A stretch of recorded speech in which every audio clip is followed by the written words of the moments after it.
I'll call the August 6th meeting to order. Please stand for the Pledge of Allegiance. I pledge allegiance to the flag of the United States of America and to the republic for which it stands, one nation, under God, indivisible, with liberty and justice for all.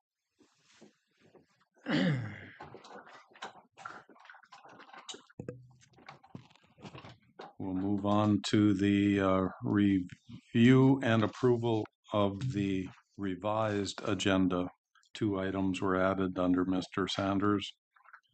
Basically, ditch maintenance request.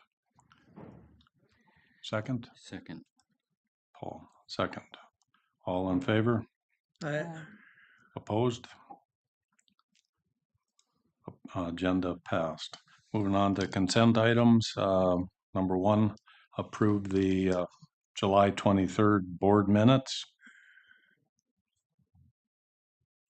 We do these in a group or do you individually? All in a group. Approve the warrants and approve accepting the financial donations on part of the sheriff's office. I'll move. Second? Second. Paul, second. All in favor of consent items? Aye. Aye. Opposed? Thank you. Move on to the county board issues. Joan, go ahead. We had our 3 C's shack meeting and was dealing with opioids and fentanyl. The guest speakers, talked about some current stats within the state of Minnesota. And then we broke into small groups and we kind of talked about what counties and public health are doing with the funds that they've received from the opioid settlements. And last Tuesday, went to Boston. They had Sandhill Watershed is looking at redetermination of benefits on their ditch system. Good presentation, looking at working with the viewers or H2O viewers. I think they do a really good job in the paperwork that they present after they do the redetermination is really good, detailed, and it's very clear to understand. And I kind of stressed with them to, there's got to be that communication with the landowners where we had some issues, with the redetermination of those other ditches a couple years ago. So, and I had a TZD meeting. It's always have good conversations in that meeting, and there was a lot of talk in regards to the construction that's happening, and did touch on the one accident that happened after the detour was put into place, and just discussion of people not following detours and going on these other roads that are not part of the detour, and it's it just creates issues. Sat through 2 days of the preliminary budget presentations from department heads, and yesterday had a couple Zoom meetings in regards to the bonding that we're looking at doing for the transfer station and landfill. So that was my couple weeks. All right, thank you. Paul? Just 2 things. One, the watershed meeting on the 30th in Boston and in Fertile. The group in Fertile was quite large. I thought it was quite showing 18 to 20 people.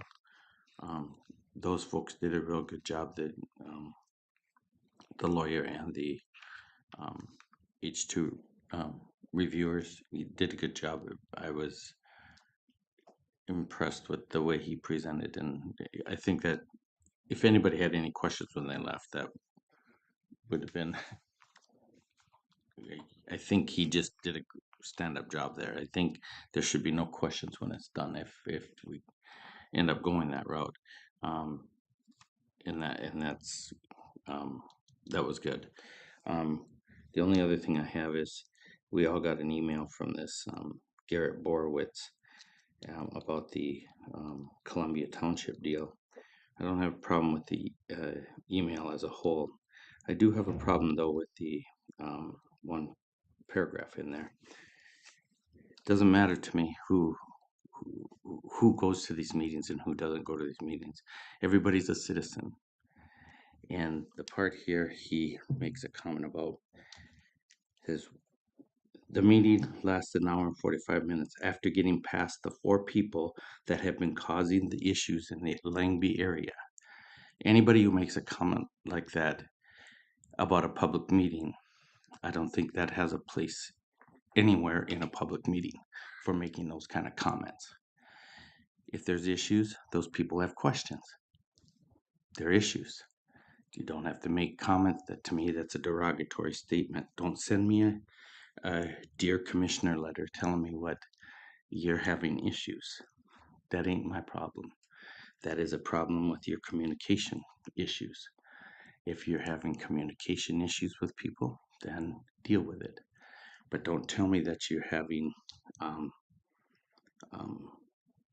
people, 4 people, singling out 4 people at a public meeting. Doesn't matter. Maybe those are the 4 people that have guts enough to stand up to you and have concerns. Don't matter. I don't know who those 4 people are. I know that there was some concerned people at these meetings. Deal with it. But don't make it public and don't send me a letter or a notice that there's 4 people causing the main issues in the Langby area. Leave that sentence out. The word causing is the, It just irritates the heck out of me. This is a public, we're paying this dude's bill. He has no right making that kind of comment.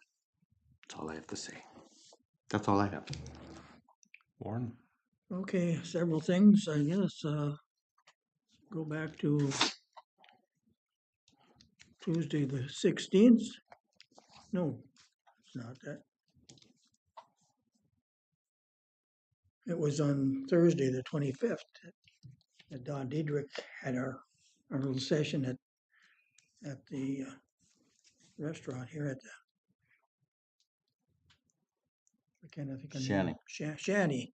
I was drinking shed, not quite right. Not at the watershed, no. Okay. Douglas Place meeting, there was an email that came out inviting us to a session with the new, or not the new, but the owners of the Douglas Place treatment facility in East Grand Forks. I went, and the 2 state reps were there, and city people, and I was the one county person, but they did a nice job. I know if they as good as what they projected in that presentation, they must be doing a good job. But this goes way back. I could remember some of the early days when Van Polik was the director. He grew up on a farm about a mile away from where my wife grew up, and he had a background that was pretty tough. He went through treatment 7 times before he ended up as the director of that facility, and did a heck of a job once he got totally straight. Anyway, and that goes back to some old times there. But watershed meeting, everything went fine. The committee has been established. Paul and I and Brian Evenson from Climax, and I can't think of the mayor of Michael Bird. Bird. Mm-hmm. Yeah, we are the 4 from Polk County on the group.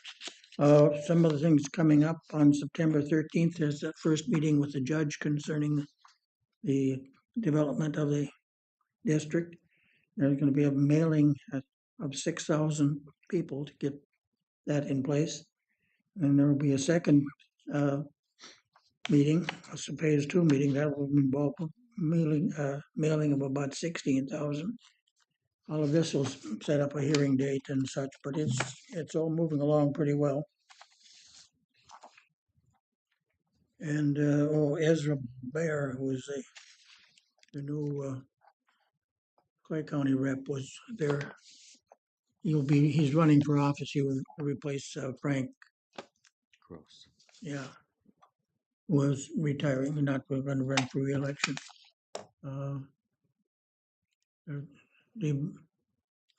That was that, and then I had an email or a call from Diedrich, and he was pointing out a story that had been in the Minneapolis Tribune, saying that the Hennepin County Commissioners have increased their salary from 122,000 to 182,000, 49% increase.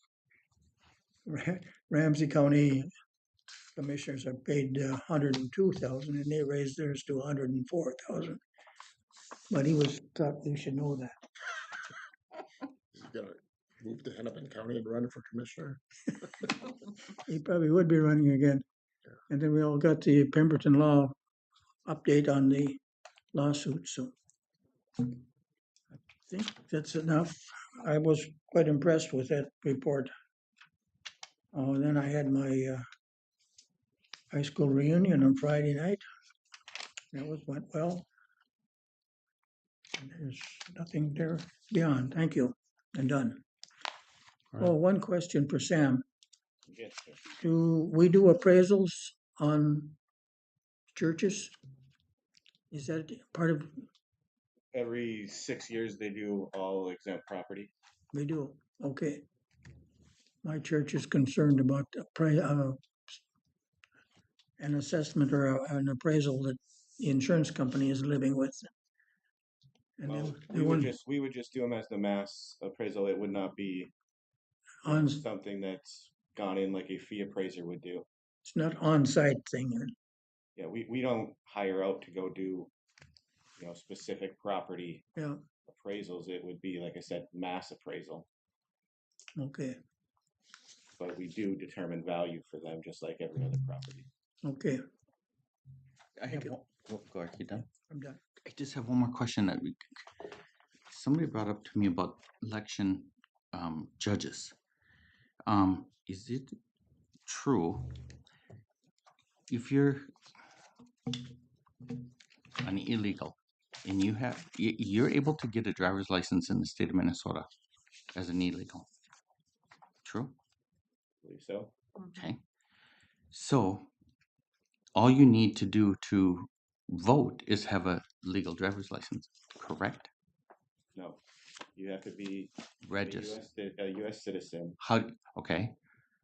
And you have to register. Yes, you have to register to vote. You have to sign that you meet the criteria to vote in Minnesota. I believe there's two. You have to prove utility or tax. There's different ways to do it, but you also have to sign that you are a citizen.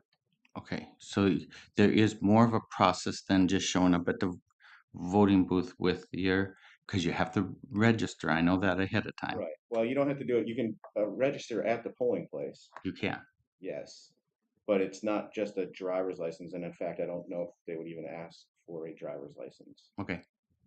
So there's more to the process because this person was telling me that they were went to their, and it wasn't in our county. It was in another county. They were going to their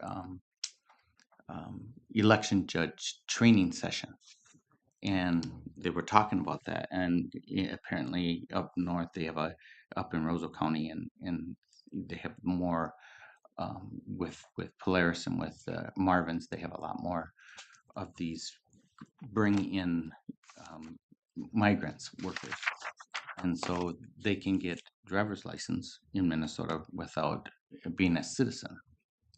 And they were telling them that if you're registered, you can come in with your driver's license and vote. And they have to tell them that if you vote and you're not registered as a legal citizen, you can be fined, blah, blah, blah, and all of that.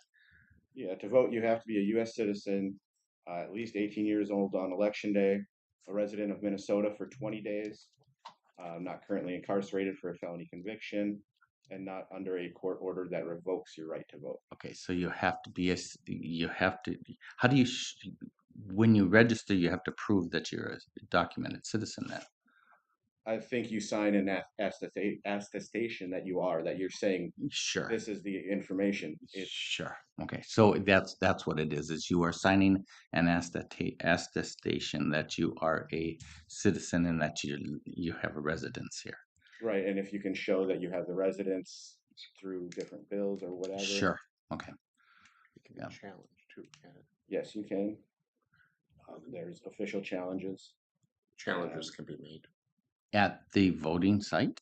They have to be appointed by the parties, I believe, to be there Oh, to challenge.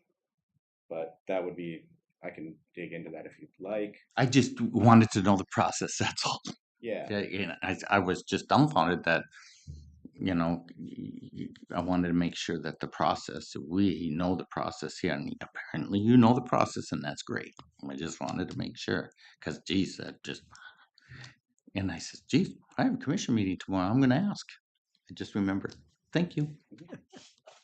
All right, thank you. I'll spin back to H2O viewers. Mr. Murphy, Brian Murphy, the principal in that organization, I think very knowledgeable. Oh, yes. They do, in my opinion, also a stand-up job. Little side note, his father also works for the company as an advisor, whatever he does, but he also very knowledgeable in the formation of the water districts because he was one of the principals and actually managed the Marshall Polk system for a little while. So a lot of information, a lot of stuff there. Plus the Murphys are kind of local. They were in Marshall County. So, and they do AMC's drainage conference is basically sponsored and put on by H2O viewers, and I've attended it the last 2 years.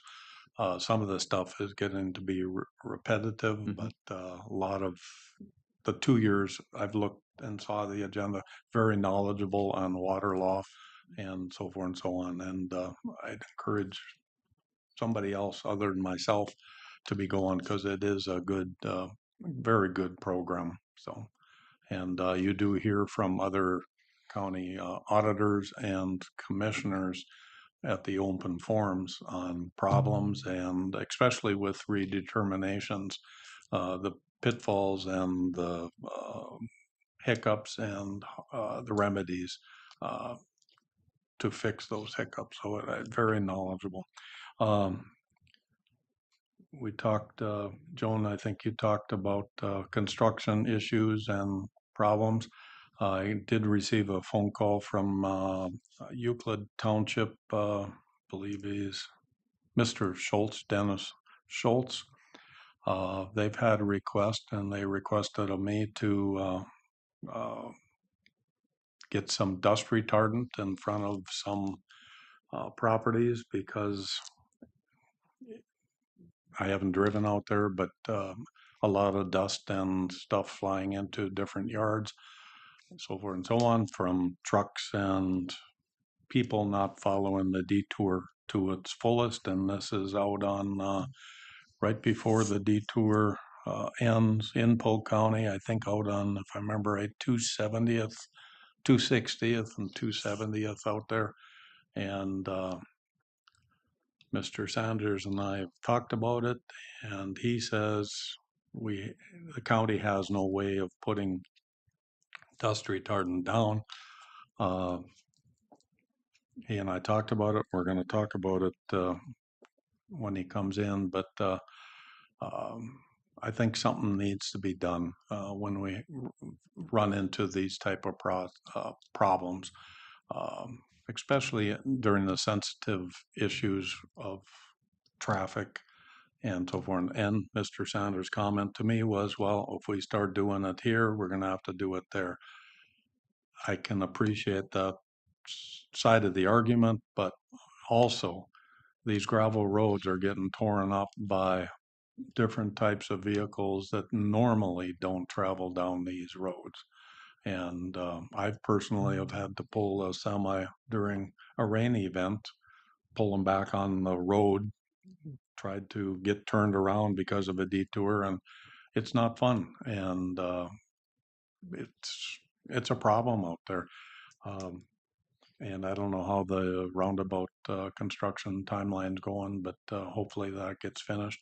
I did notice on 220 they are up to the city limits of East Grand Forks, but even out on 21, they've done no side prep or repacking of soil. So I'm kind of thinking the August 15th completion is getting pushed back.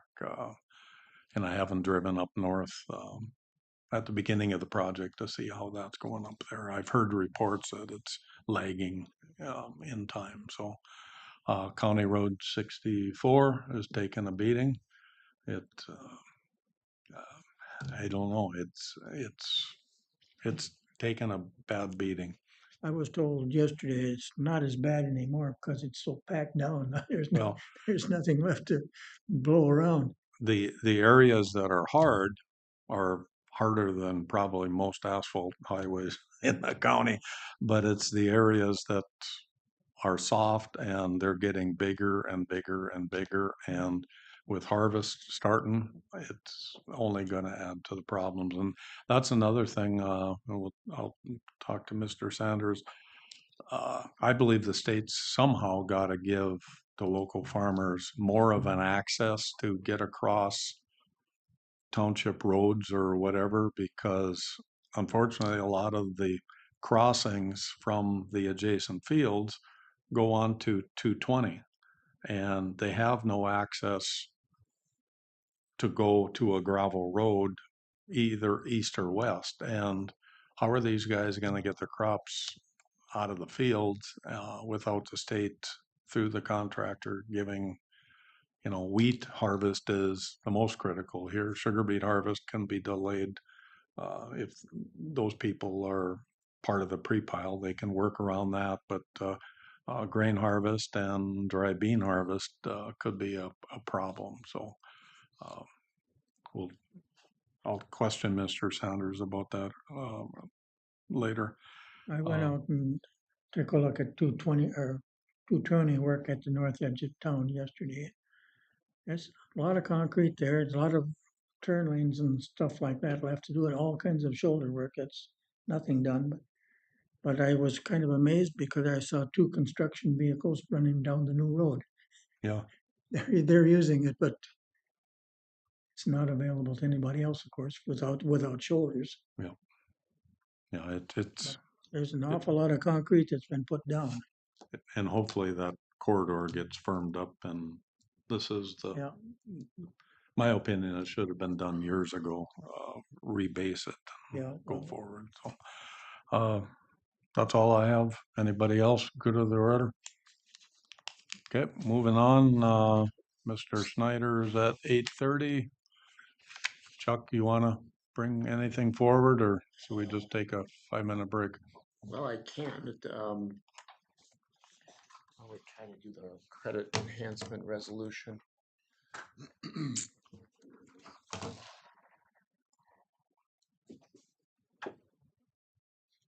Um,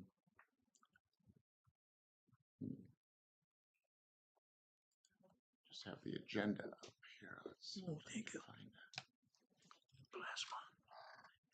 It's plasma.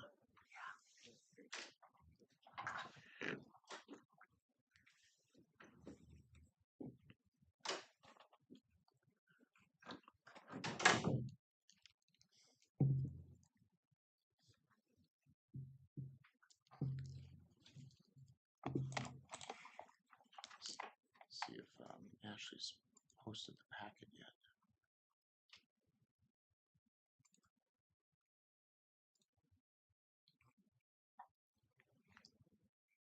The updates, we may have missed something there.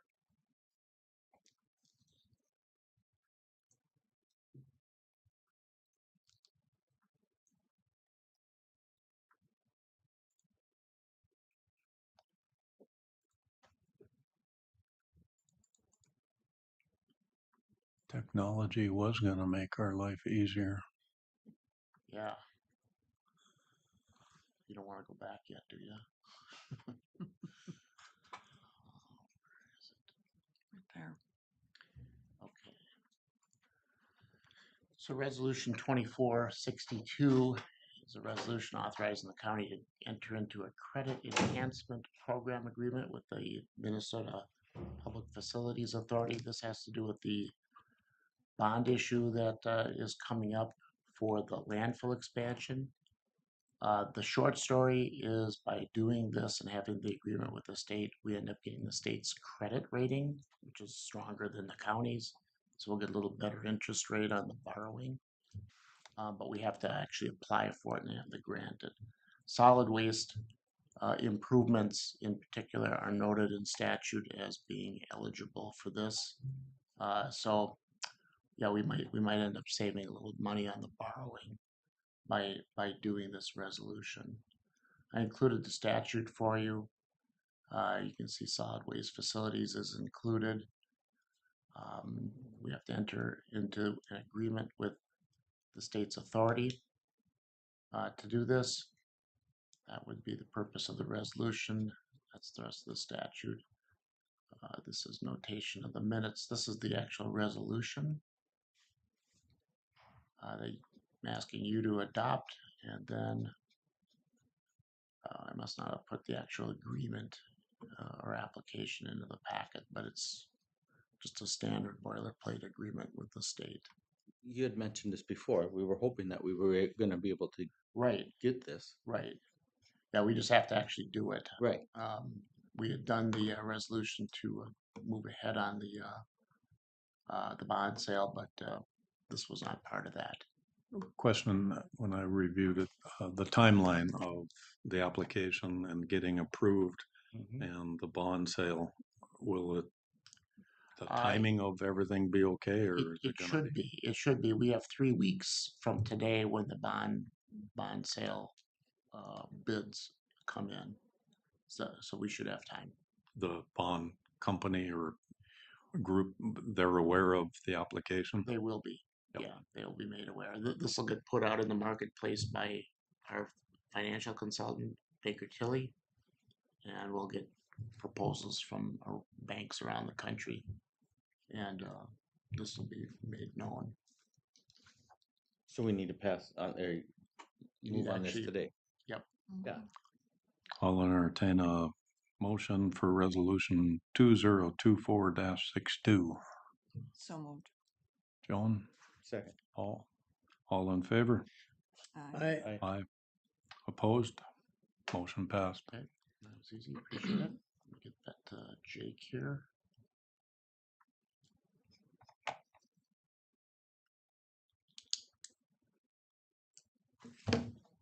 There you go.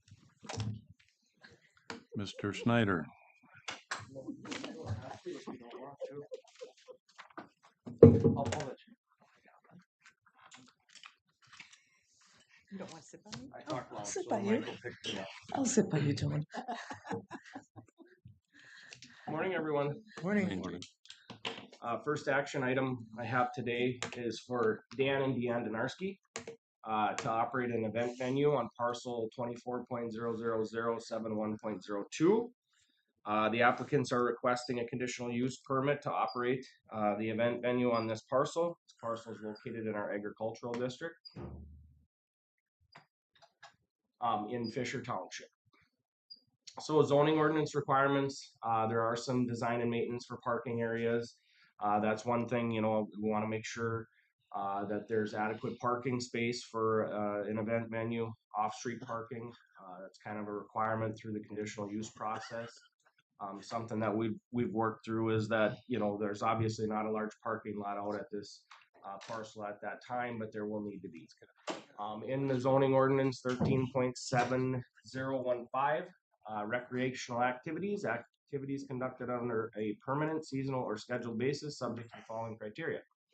Certificate of insurance and/or performance surety is required. Sanitary facilities are necessary. Conforming on-site system can be installed. An operational plan is established and all activities are conducted in accordance with the operational plan. Stipulation is made in the permit as to the number of persons to be using the facility at any one time. Any type of special event that will attract or involve more than the number of people stipulated in D shall require approval from the county board. Permit shall be subject to annual administrative review. And then the next one I'll waive from reading. We're not talking about a sports or entertainment facility for over 5,000 people. And if the number of people at any one time or any one event shall exceed 1,000 persons, the applicant shall be required to follow those requirements in section 20, which is our large gathering section of our zoning ordinance, which is what we do annually for a similar site, Maple Lake Pavilion. So pertinent facts about this request. So the applicant's proposing to obtain the conditional use to operate the event venue on a parcel of land that's 9.13 acres in size. It is located in section 14 of Fisher Township. The property is remotely located between agricultural fields, and the nearest homestead is 3/4 of a mile to the south. There are approximately 2 homes within a mile of this operation. Property is located 1.5 miles east of the city of Fisher. Currently, there is a barn, so a 2,800 square foot barn, whole building, which is 1,800 square feet in size, several outbuildings, several grain bins, and then an old homestead located on this property. The proposed plan details events such as weddings, bridal and baby showers, family reunions, family events, and corporate events. Applicant would like to open and operate the event-based business, which would have peak seasonal events from May to October. They noted in the supplemental data that in the off-season, typically November to March, would be an opportunity to have indoor events within the barn structure. There's a planned designated parking area to provide off-street parking. Applicant is proposing to cater and have alcohol sales at certain events. Minnesota Department of Health regulates licensing for serving food and alcohol. Polk County would also be require that the applicants obtain a liquor license for the facility such as that. If their services are provided by a third party, then that third party can carry that appropriate licensing, but it sounds like the applicants want to at least pull a liquor license and be able to do that on site. So they will be required to have insurance for the operation to host the events like this. That will be addressed conditionally if approved. An operational plan has been submitted. The operational plan should include occupant loads and maximum number of people on the site at any one time. Those are some of the things we still need to add into that operational plan. We didn't want to do that until this meeting today. And then there was just some discussion about during inclement weather, if something would happen, where's the nearest storm shelter? Looks like there's 3 locations in Fisher, but the one that you were directed to by the volunteer fire department was the Trinity Lutheran Church, correct? It was Fisher Lutheran Church, Fisher actually. Lutheran Church, okay. So during inclement weather, there would be a storm shelter. Well, obviously you'd have to get out of this facility and get into Fisher, another but there is one nearby.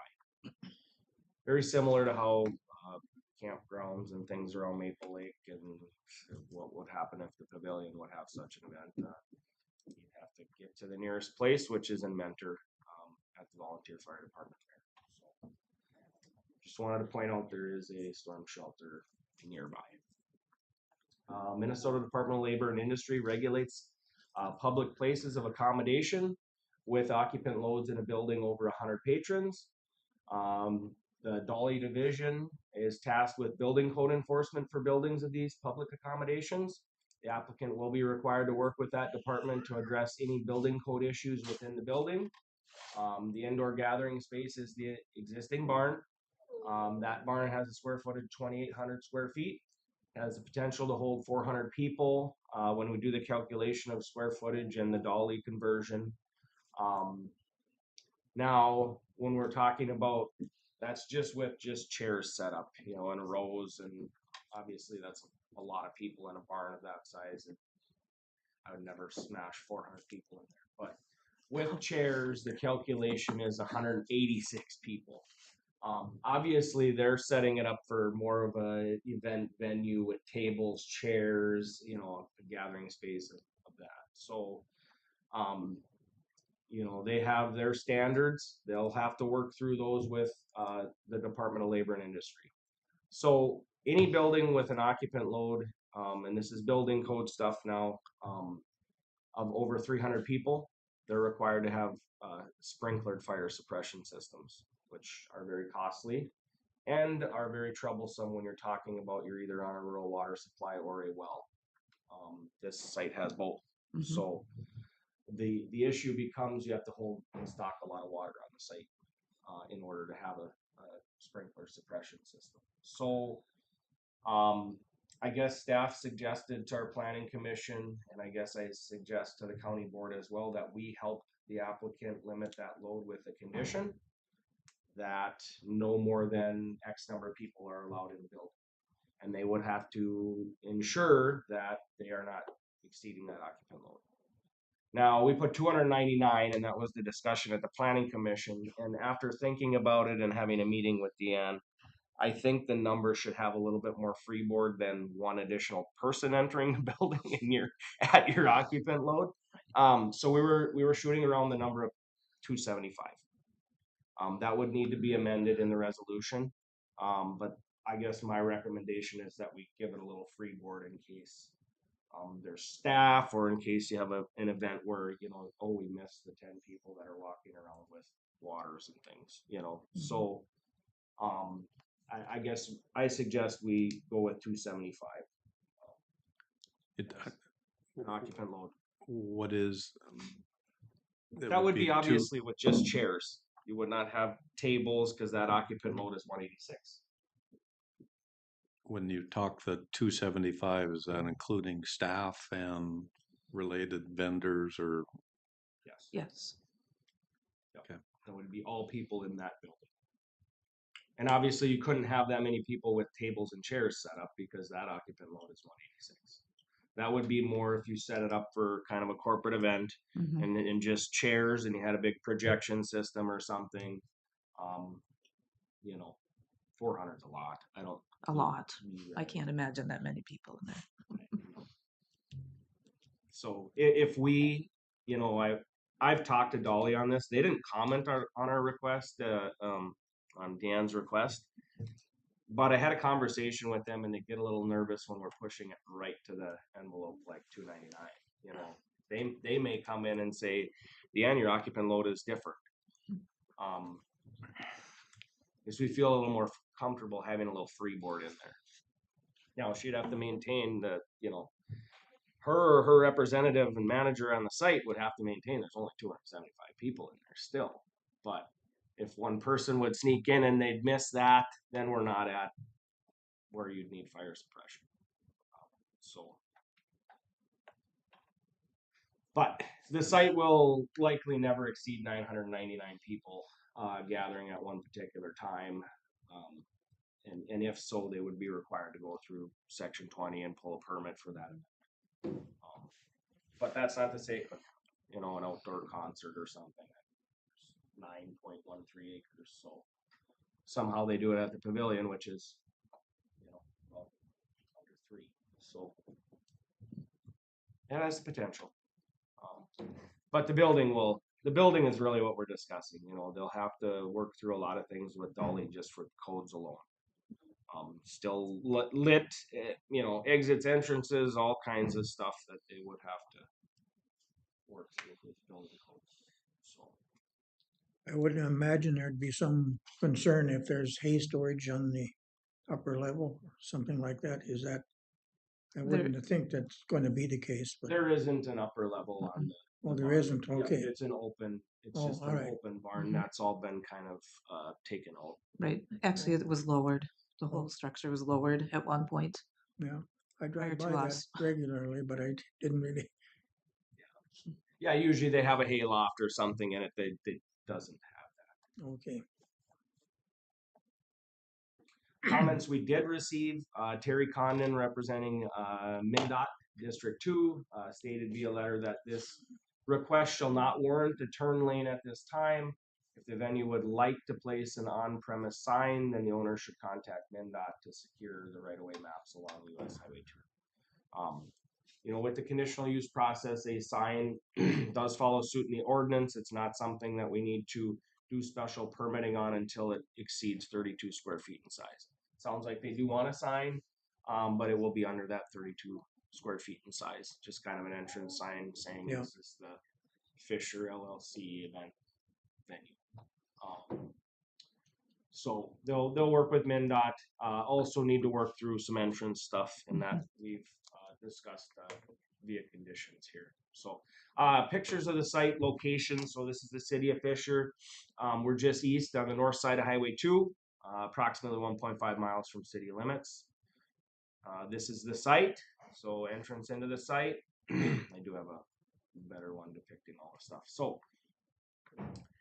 this is the pole building, an 1,800 square foot pole building. That would be basically bathrooms in the catering building. Looking at a real large septic system for the occupant loads of this building. That location would be on the north side here. Would be an area in here and possibly up in here for outdoor wedding or gatherings, I should say. The proposed parking area is on the west side of the parcel. This is a large, currently a wheat field right now. But it would be either mowed down, marked in some manner, fencing, to get people there and parked in a orderly fashion. The old homestead of the property is right here. Early discussions was it was possibly going to get demoed, and then they're kind of renovating it right now. So this is the supplemental data. I won't go over this in great detail because most of it was in my staff report. Utilities and access is something that we did discuss. Obviously, it's a one-way road into the site. We're going to need that to get beefed up where you're at least having room for two-way traffic in and out of the site. So, it does appear like the culverts and things are adequate for expansion. They'll just have to work with MnDOT because that is, obviously within the right of way of Highway 2. So, but there is a crossing, so traffic can go both ways, out of the in and out, more so out, I guess. And this is the operational plan, which is kind of this living document. We're going to put in max occupant loads. We're going to put in a few more things into the operational plan. This was the letter from MnDOT. Pictures of the site. So this is just coming along. They had commented there's no turn lane at this time. And this is the road in. Obviously, look to expand that to have two-way traffic in and out of the venue. Buildings on the site. I did go in the building. I should have took some pictures, but I didn't know I didn't. This would be the catering building. This would be the event building.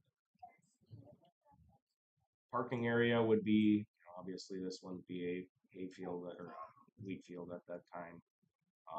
Have to do some things to mark, parking and those types of things. And this is the old homestead on the site. So with that, Planning Commission and staff recommended approval with several conditions.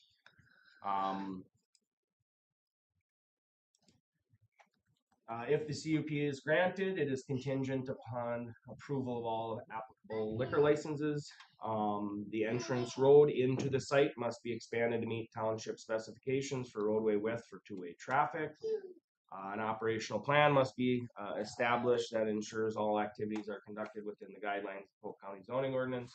Any changes to the operational plan must be reviewed and approved by Polk County Planning and Zoning.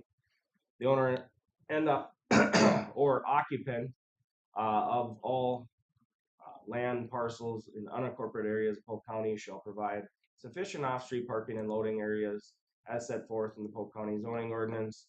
permanent off-street parking must be provided on the property for 100 vehicles, and additional overflow spaces based on the size of any planned event. Parking must adhere to section of our ordinance 12.2200, which basically is the width and the depth of parking lots, or parking space. You need 9 feet by 20 feet. The septic system servicing the other establishments must meet Minnesota Chapter 7080 and Section 21 of this ordinance, or the Polk County zoning ordinance.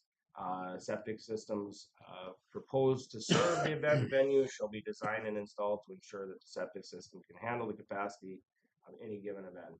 If the number of people using the site is over the design capacity of the septic system, then short-term porta services shall be provided to the patrons at 1 porta potty to 50-person capacity over the allowed design flow for the affixed bathroom facilities. So basically, we're going to design the septic system for a set number of people. If that exceeds, you're going to do an event venue and it's all outdoor and it's 400 people going to be on the site, and porta services need to come in, to handle that additional flow. Current septic system attached to the homestead on the property must be inspected to ensure it is compliant. If it is deemed non-compliant, it must be upgraded within section 21 of the Polk County zoning ordinance, which is basically pull a permit. You have 2 years to upgrade it. A certificate of insurance must be maintained for the event venue activities.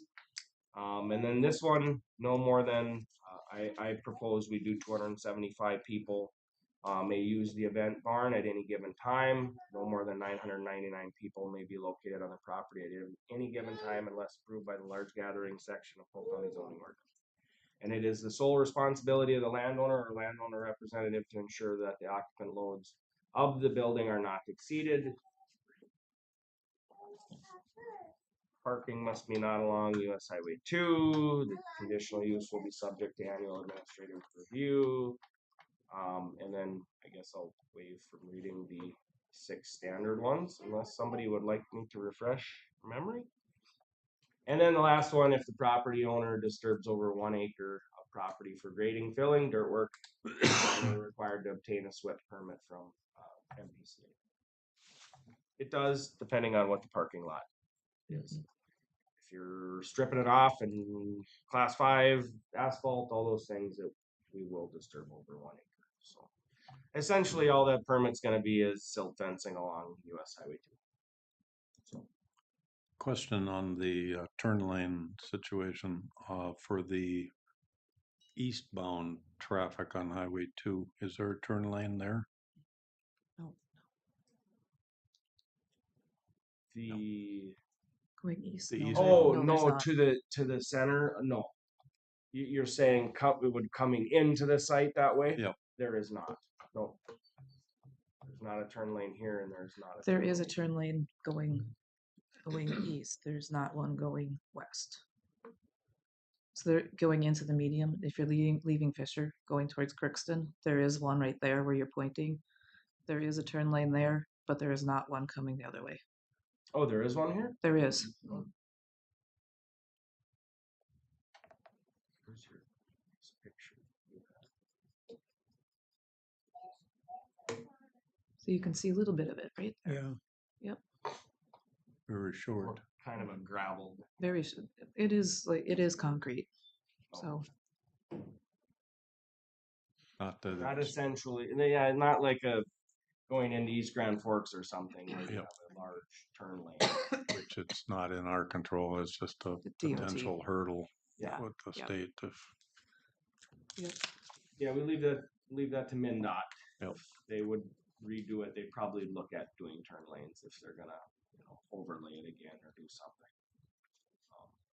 But we'll see. We'll have to contact Terry at MnDOT to figure out to expand the roadway coming in even.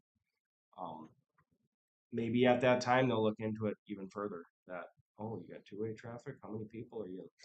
Right. They get the From request. east They to get the west. how many people they're looking at. So, I would think it's a MnDOT expense. So we're not gonna do it at this time. When are you looking at being operational? we would like to be going by next summer if all goes well. We do have things in place to get going this fall and work into the winter if need be. So Okay. Mr. Schneider, anything else? Not unless there's any more questions. Questions? I'll entertain a motion to approve Resolution 2024-60, the conditional use permit. I move. Second. Mr. Strandell, Ms. Lee, Just for clarity, do you want that amended to 275? Yes. Mhm.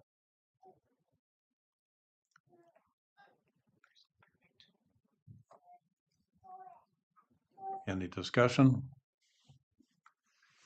Hearing none. All those in favor with the amendment of the 275, say aye. Aye. Opposed? Motion passed. Thank You you. can go now, your work begins. I know, I know. You're welcome. Thank you for your time. I'm gonna send you a letter with all the resolutions. in there, Perfect. okay? Moving on. Okay, my second action item is a conditional use request for a sign for CHS Northern Grain near Erskine. Parcel number is 03.00163.00. The applicant is requesting a sign in excess of 32 square feet. The exact square footage of the sign is 54 square feet. Plan to be freestanding, backlit to illuminate the name. Sign for the facility that's located on the site, which is CHS Grain Facility. Zoning ordinance requirements. So any sign in excess of 32 square feet is permitted through the conditional use process. In no case shall it exceed 64 square feet per surface and a maximum height of 15 feet. Illuminated signs may be permitted, but devices giving off intermittent or rotating beams of light shall be prohibited.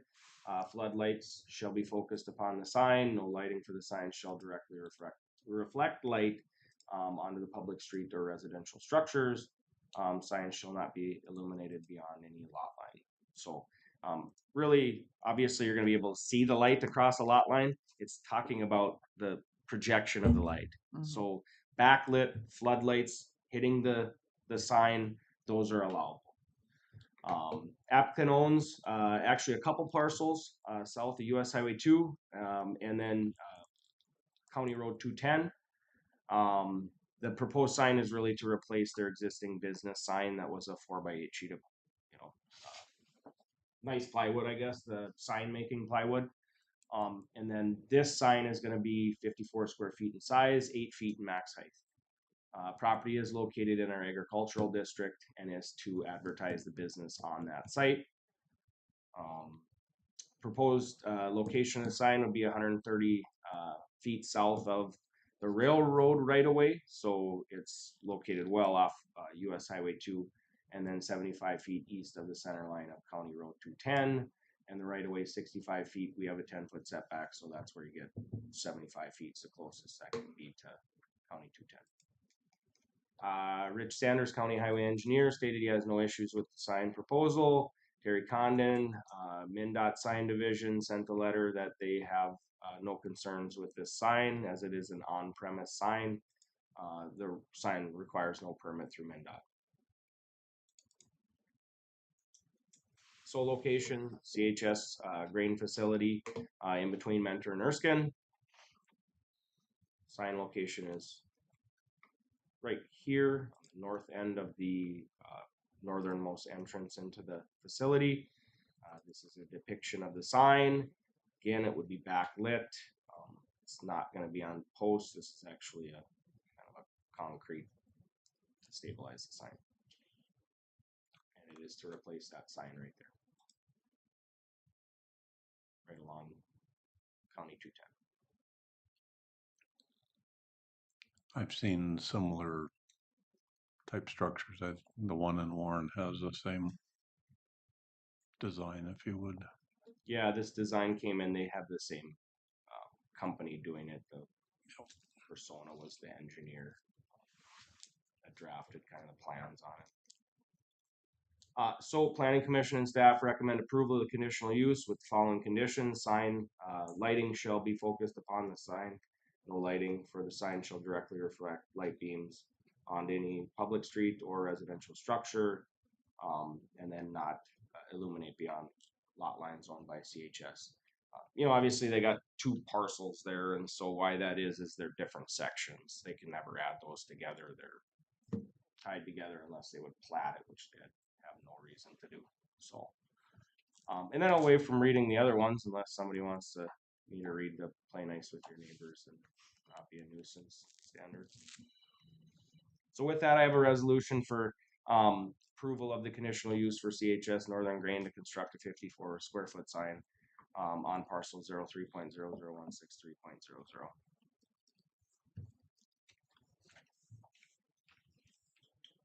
Any other comments? Questions? Motion to approve. So moved. Joan, Second. Paul? All in favor? I, Aye. Opposed? Motion passed. Okay, my last action item is a SSTS loan. So we have discussed this particular, not this particular application, but kind of our thresholds for if we're gonna put money into cost share on our loan program, kind of what our standards would be for being above our SSTS low income standards. So we received this application from Elaine Ricard, who owns property near the city of Beltrami, Onstead Township, section 31, parcel 55.00153.00. Septic system is failing to meet soil separation.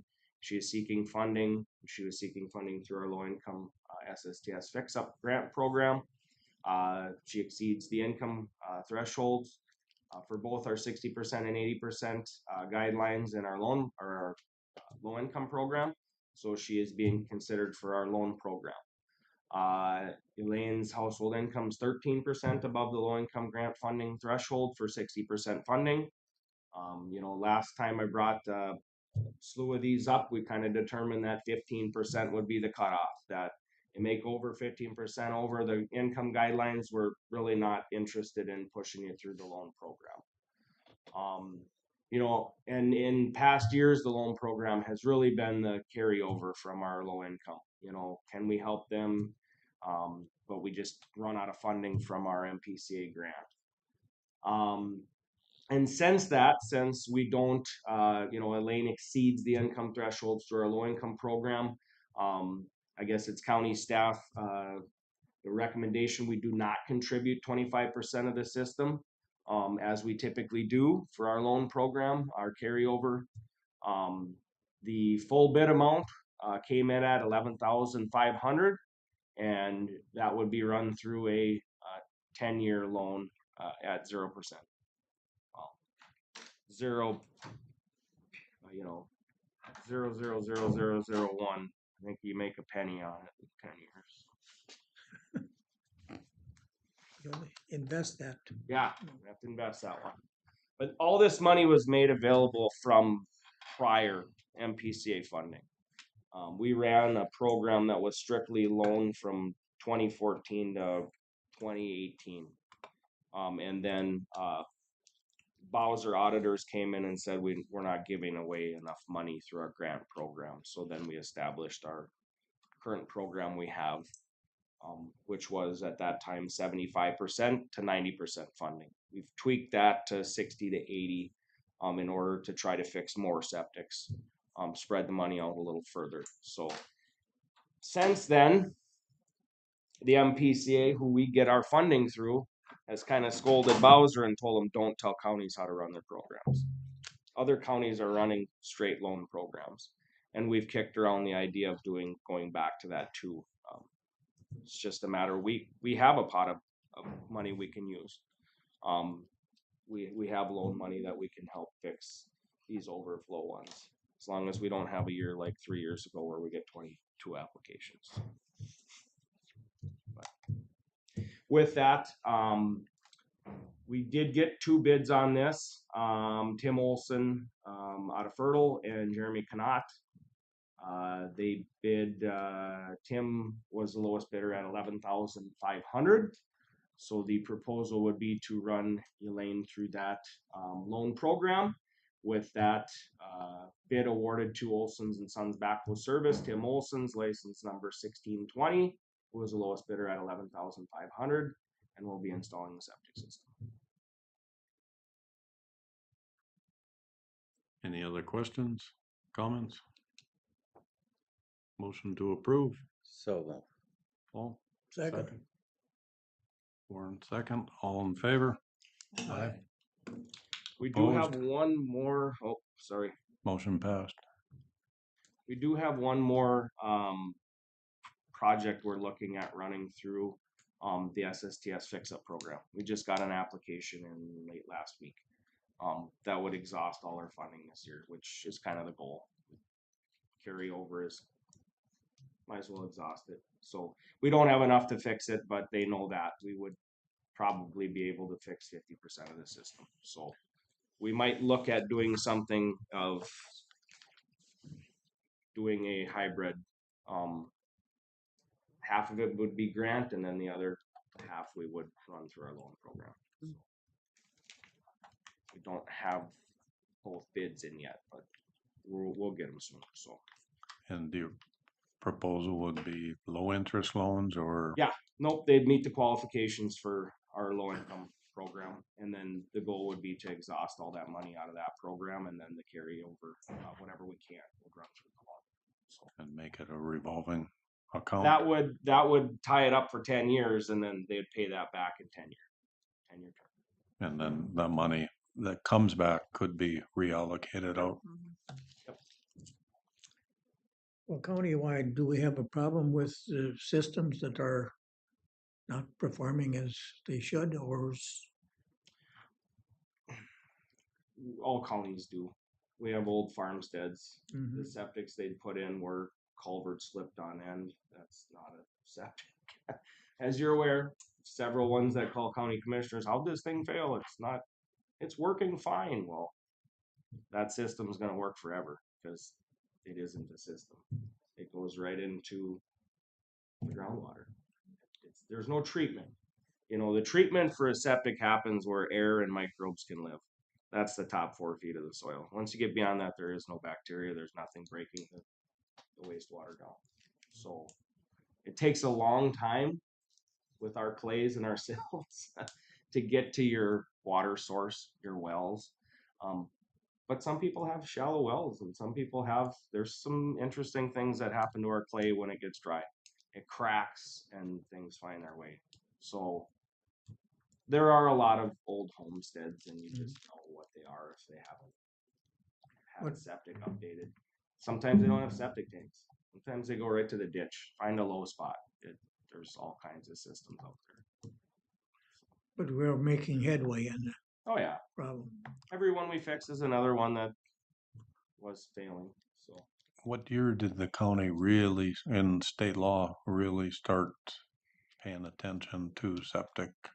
1996 is when they the state pushed all these rules on counties that you will run a septic program. So pre-1996, it was the Wild West, whatever you want to put in. But it's not the way anymore. it's kind of funny, the homestead I moved in on, I built my house on. The 2 old guys that lived there were bachelors. They had the outhouse. I still have the outhouse. But that's all they had. Pitcher pump, still have it, still works. But that's all they had. And that's like a cabin, out on the lake. You look at Union Lake, there's still privies all over. That's the old cabin there's a privy, you pull lake water, and we're not forcing them to do things, but you know what that is just leaches into the groundwater. So, but we're making headway, especially on our lakes and near rivers. Through permitting, you are required to do compliance inspections. You need a permit. If you're in the shoreland district, we gotta get a compliance inspection on the septic, and that's how we get a lot of the backlog with, the system goes right. I had one this year right over by Fisher. Their system is nothing other than a hole in the ground that's on the ledge of the Red Lake River and just seeps right down. It's their system. It's an old farmhouse. Okay, thank Water you. wins, it'll go downhill. Okay, Thank you. All right, thank you. thank you.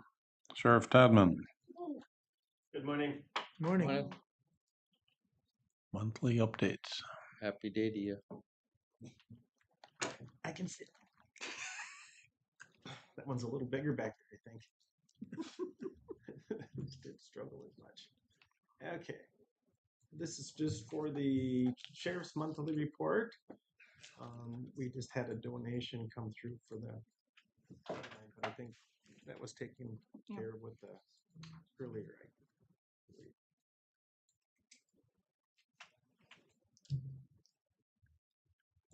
Okay, for our documented services for the month, we had a total of 119 come through for the month of July.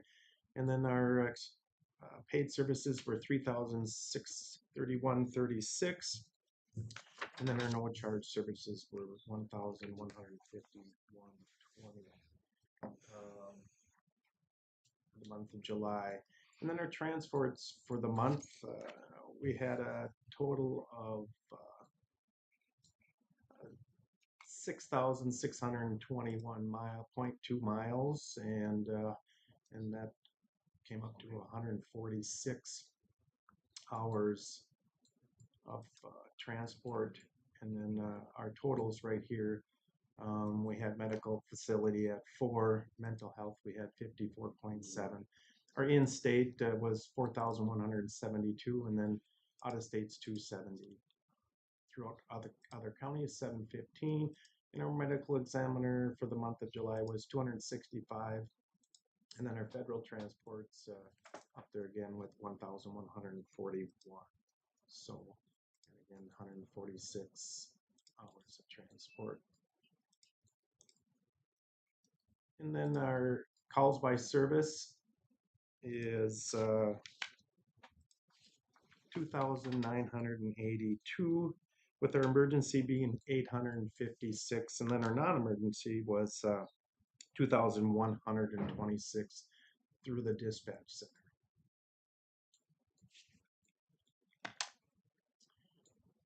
And that's just showing you the call count by category.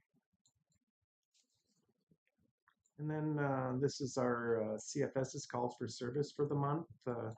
We had 4 assaults. We had 21 assist other agencies, 3 careless driving, and then our domestic, nonviolent, domestic violent. We had 3 and 2 or 5 total, 2 of them being violent. Emotional distress, we had 5. 7 harassment, and then we had a total of motorist assists of 17, and then our motor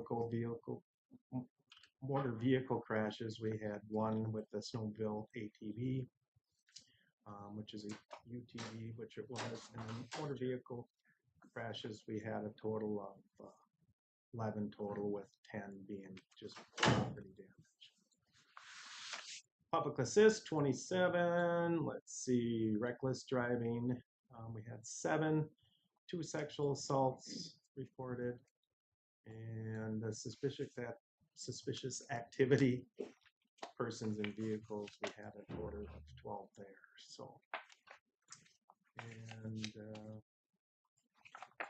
that would be all our traffic stops for the month of July. Oh, I probably sat over farther. I'm sorry. 138. And then those are our transports reported earlier. And that would be about it for the month of July. It was a very good month for being in July. So, and that's all I have. Any questions, concerns? And I didn't see it last time you were in last month. I asked a question on foreclosure papers that you delivered, and I believe there was 30 last month. Where is it in your numbers? Oh, for the foreclosures, we have, let's see here.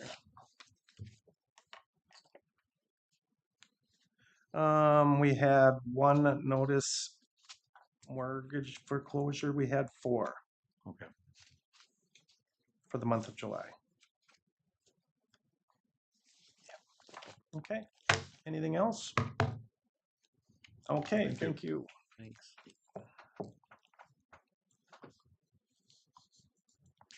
Moving on, Jennifer Manole, Manoli. Manoli.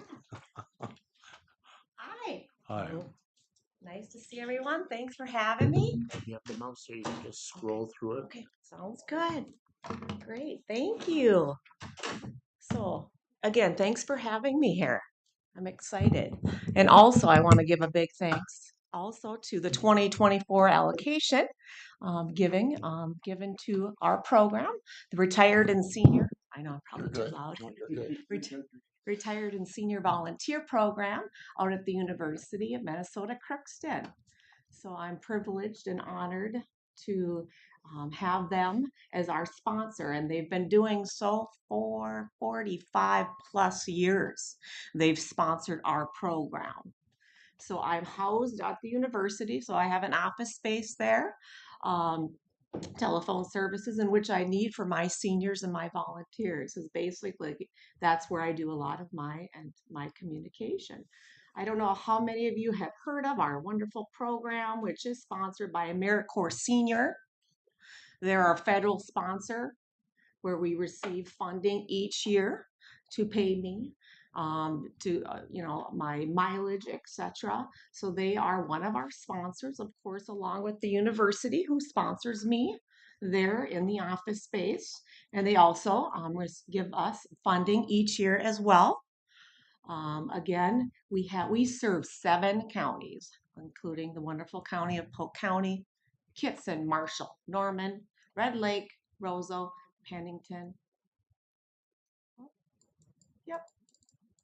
So 7 counties I serve. So I do quite a bit of traveling. I like to get out there and enroll new volunteers. Now our volunteers consist of 2.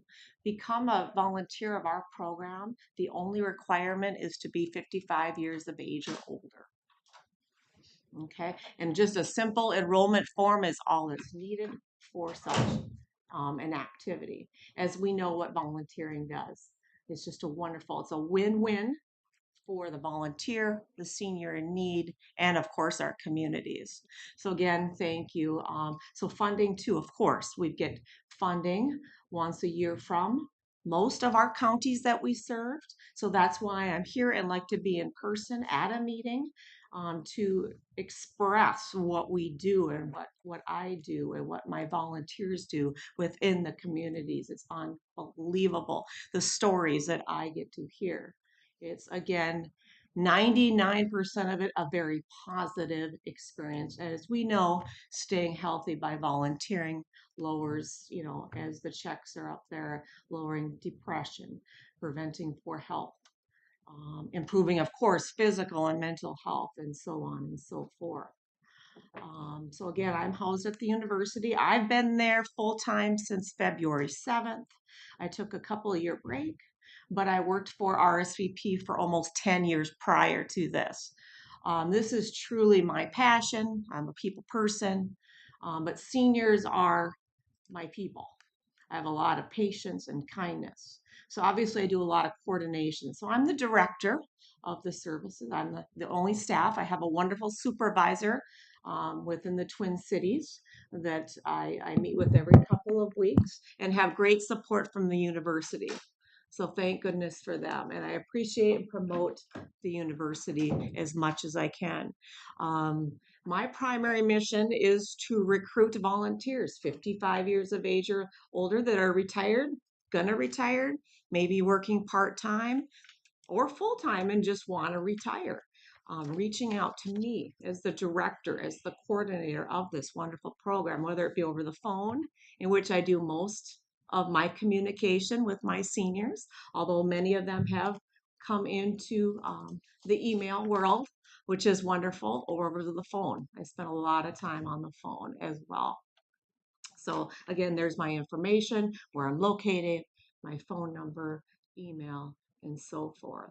Again, covering all these miles that I do in the rural area. I spend a lot of time traveling, but when I do, and when I get out and visit, say, Pennington County or Kitson County, I try to visit with as many of our volunteers and or stations. So I can honestly proudly say too, right now we have in the 7 counties that our program serves, in northwestern Minnesota, we have over 650 active RSVP volunteers that are 55 and older.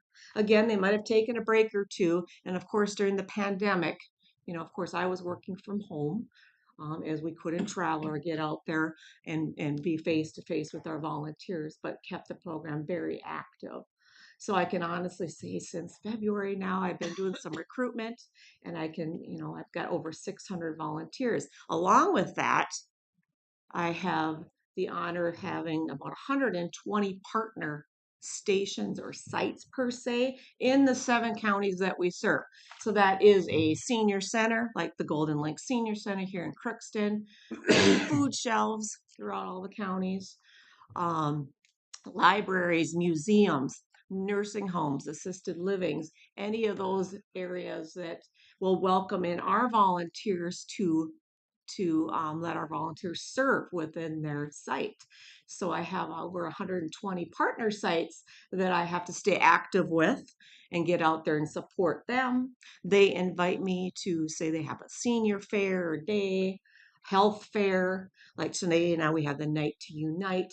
Any of these things, whether it's at the library, a museum, committees, they are very great about welcoming me to invite me if I'm able to go to a board meeting and so forth.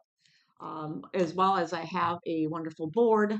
We meet every 3 months. I have 2 representing each county, so I have 14 on our board, our RSVP board, and we meet in Thief River just because it's a little bit of a closer central location for those advisory board members.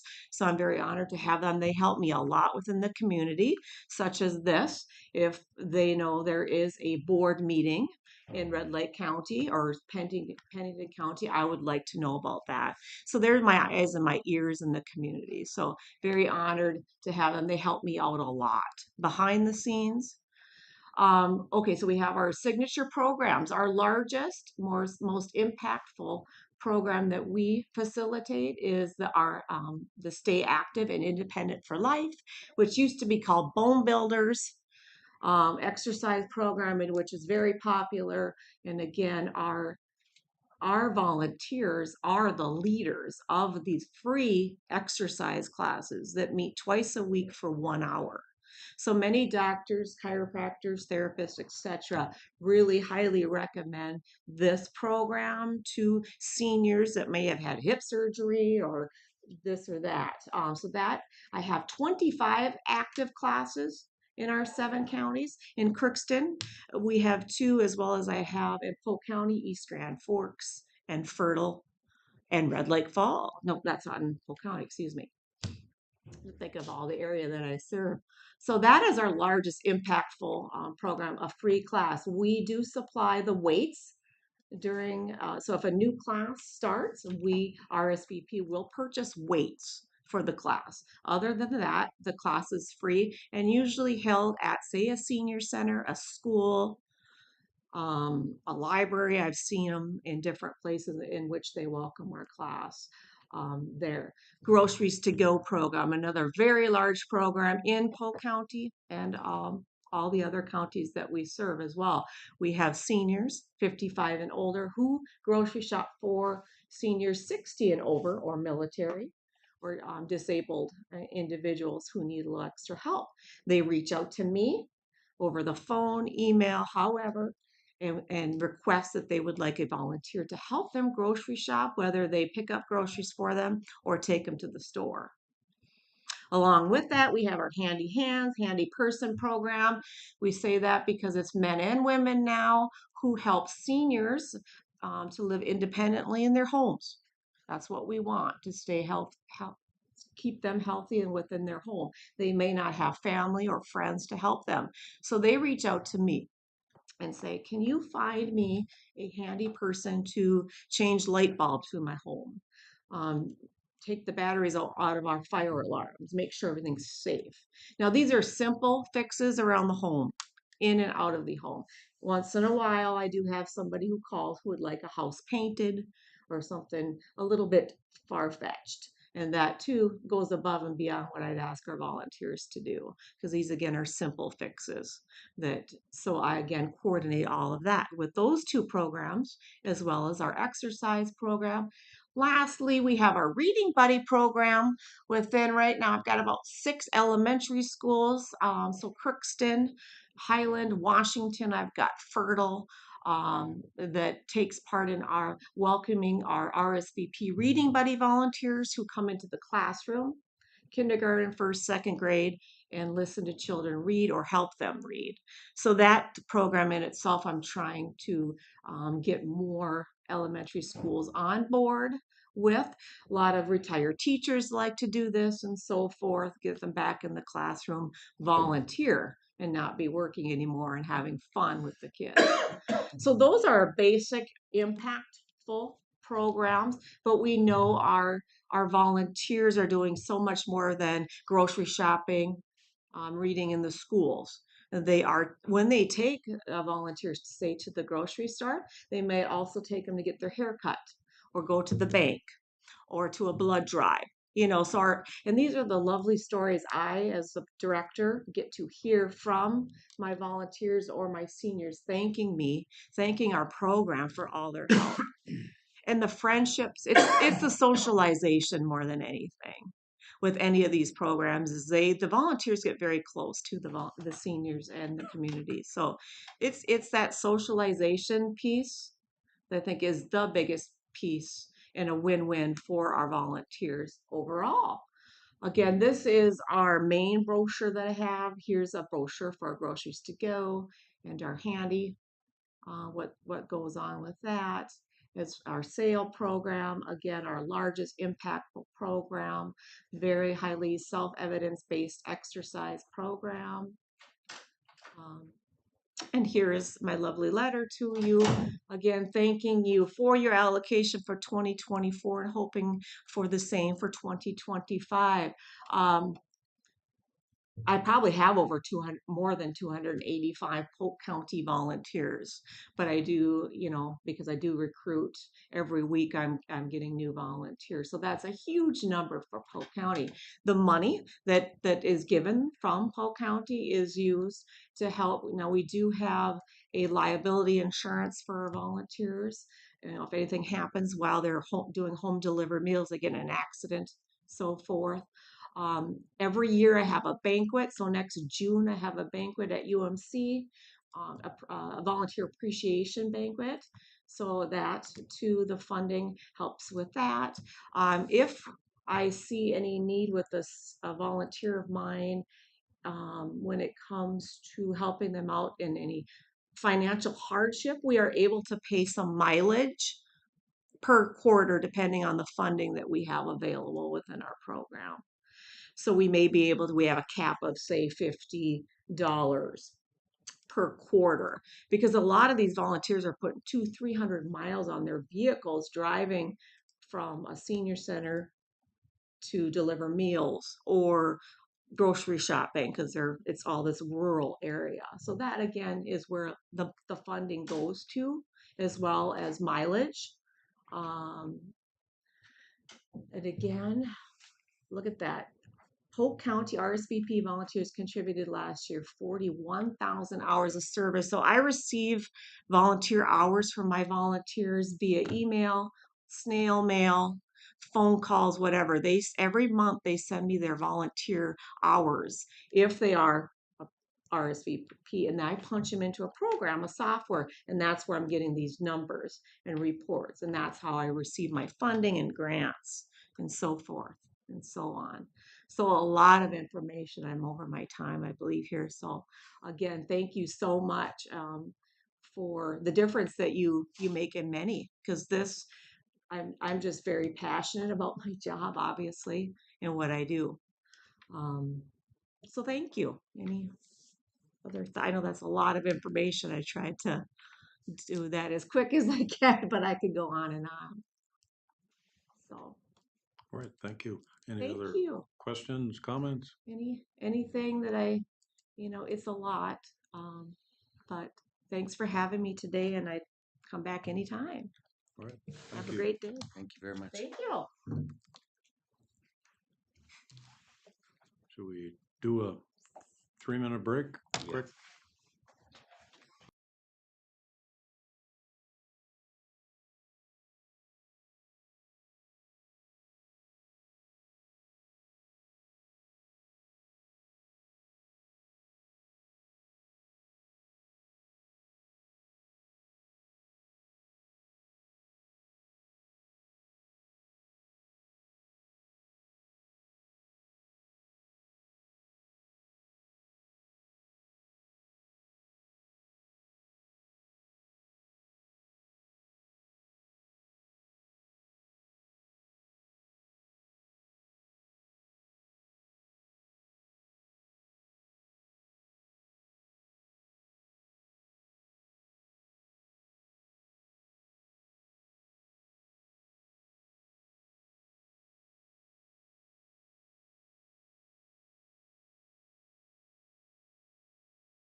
I'll call the meeting back to order.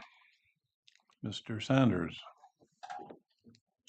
Okay, so we have our second of 2 Western Stars from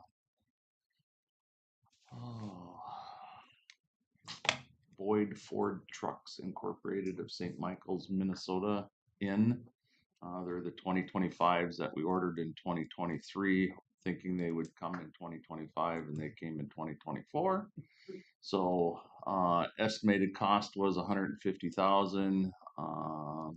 The total cost for the truck is $150,504.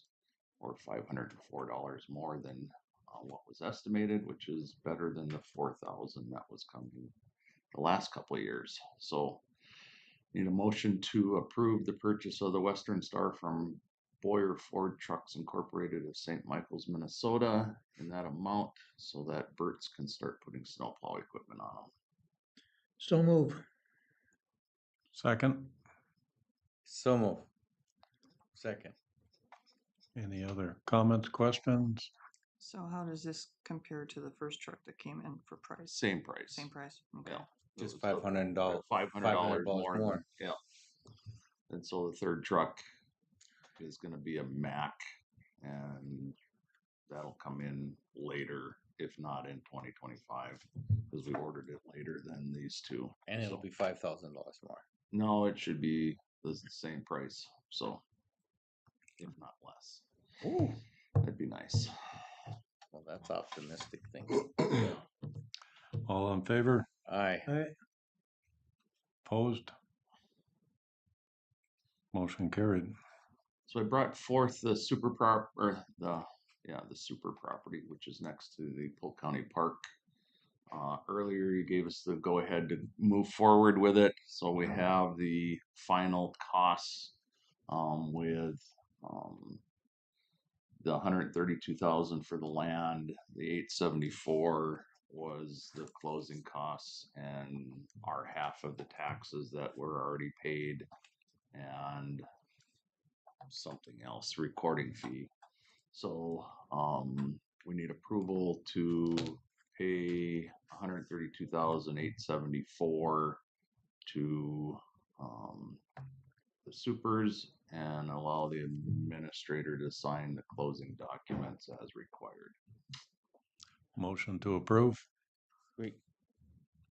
It's some of that's coming out of roads too, then you said? Yes. Yeah. Okay. So I move.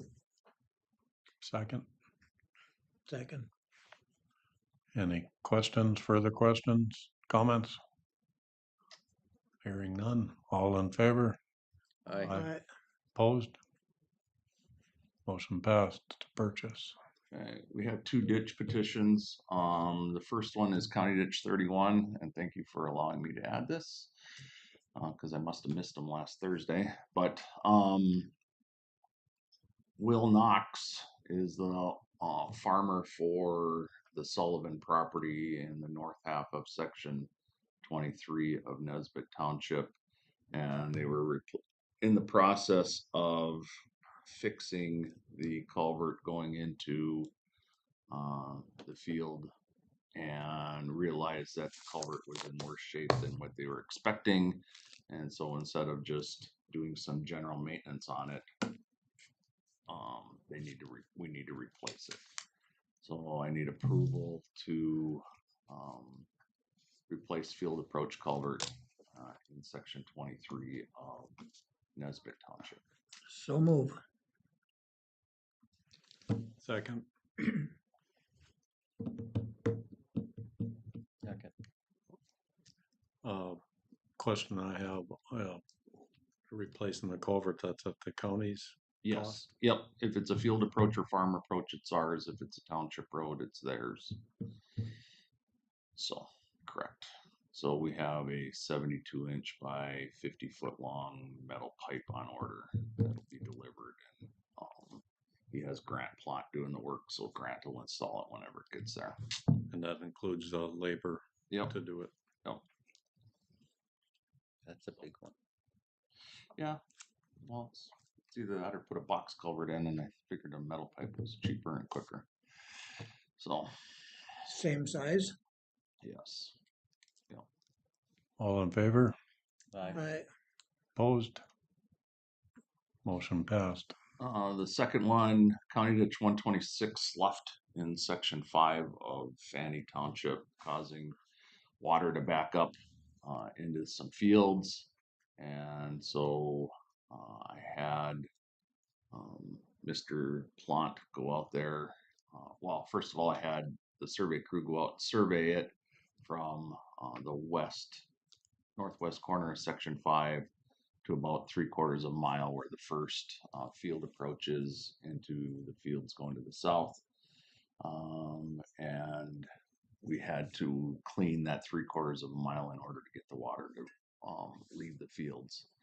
And so the work is already done, but still need your approval. So need approval to survey and clean as necessary, section 5 of County Ditch 126. So move again. Second? I'll second that. All in favor? Aye. Opposed? Motion passed. Thank you. Any questions for me? Yeah, could you tell me where ditch, what is that ditch one I'm going to? Joint Ditch 3? Yeah. Good question. Oh, okay. If it's going into Red Lake, Something Johnson. it might be this one here. Oh, okay. I am not 100% positive exactly where Joint Ditch 3. Okay. But that would be the only one I can think of because the other ones, Well, that's the other only one is Maple Creek that comes out of Mentor, which is our County Ditch 14. And then their County Ditch 4, which we added some lands to maybe 10 years ago in Polk, isn't a joint ditch. So I will find out for sure and I'll let you know. Just No, tell me what I'm. It's in Johnson. Yeah. It's the one in Johnson. Mhm. Okay. Mhm. So Is there anything I need to know or just kind of listen? I think we're just going to be there to listen Okay. because, All right. like the notice said, most of the work is happening in Red Lake County. Right. It's just dumping into us. Yeah. Yeah. Well, we're dumping into them. Oh, we're dumping it. Okay. And so because it's a joint ditch, 2 of our commissioners and 3 of theirs, Theirs 'cause have- most of it's in Red Lake. Okay. And so you'll be there to listen, figure out if it's something that needs to be done, which it sounds like it does. And then you'll go through the process of opening a joint ditch meeting, and then the 2 of you and 3 of them will order the process to continue on. Okay. So I just don't want to be stupid. no. They want to add lands to the ditch because the guy's going to tile. And right That's now- what I figured. He was tiling. And right now he's not paying benefits into the ditch. That's what because he's on the other side of the ridge or whatever. Mhm. But yet the water is going to flow into the ditch, and so we've done 3 or 4 of these with the county ditch system where we just, and so yeah. That's what I was wondering if it was going to be a benefits thing that had to We're eventually. just going to add that land and give them a outlet cost and benefit. Okay. And, That's all I was wondering. Okay. Yeah. Good. All right. I was on the right thought process anyhow. yeah. Okay. I'll be there. I sent him a note. 2 issues. One, received a phone call over the weekend, 220 project. If I could get the gentleman's name that showed up at the Euclid meeting. That's the foreman of the 220 project. He was there with the beard. I forget his What do you name. mean, the technician? No, he's the actual foreman. He sat with us at the table there first. Anyway, I got a phone call from a gentleman whose name I didn't have permission to use, but he's concerned with wheat harvest. The only access he has is to the actual 220 road, and currently he's looking at combining here in the next week or so, and he has no access to 220, and he's wondering how in the heck he's going to get his crop out of the field. And a lot of looking in that area, there's a fair amount of these type of situations that are going to be for wheat harvest. And then also I had a call about sugar beet harvest, but their pre-pile schedule got moved back, so they're actually going to probably be okay. But what his concern was getting stuff out of his field because the concrete has been poured in front of his property, but he has no egress. And he's been, in order to spray, he's been having to drive through the neighbor's field, which with a tractor and sprayer, he can follow the same sprayer tracks through the neighbor's bean field, but heavy trucks and combines probably not going to have access. Well, so it was my understanding the concrete was poured on Friday, finished down to east side. So more than likely, they will be opening it up mid to late this week. Up on 21, there's been no, that concrete's well, been there for I know, but quite a while. they should be able to open it to traffic because the concrete will have gained enough strength in the first 5 days in order to do that. But you need to talk to MinDOT. You don't need, because the foreman for the contractor shouldn't have been at our, because it's not even that contractor that's doing our work. So I've seen them. I'll give you, well, you need to call, anyway, I'll get you his name up and. Okay, please, thank you. Yeah. And then you and I spoke, did you call Mr. Schultz? Yep, I called and left a message on his voicemail. He never returned a call, so